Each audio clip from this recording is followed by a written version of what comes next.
Assalomu alaykum, kitobsevar kitobxonlar. Biz Ohangaron shahar axborot kutubxona markazi sizlarga yozuvchi va shoir G'ulom Mirzoning Otamning bog'i nomli kitobini o'qishni tavsiya etamiz.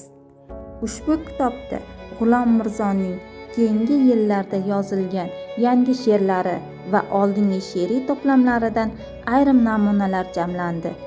Shoirning shakl va mohiyat uyg'unligi g'oyatda keng rang-baranglikda namoyon bo'lgan she'rlarida olam va odam mohiyati, zamon va makon manzaralariga doir qalb, ong va ruh xonishlari, tashbihlaru ramzlar, qiyoslaru nisbatlar, ta'sirchan timsollarda tarannum etilgan. Men sizlarga muallifning ushbu dil armog'onidan bir parcha o'qib bermoqchiman.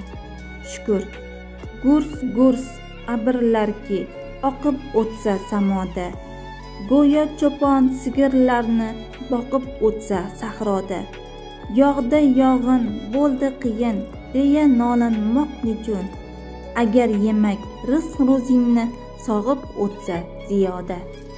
Aziz kitobxonlar, ushbu kitobni o'qishni xohlasangiz, bizning Ohangaron shahar axborot kutubxona markazimizga tashrif buyuring.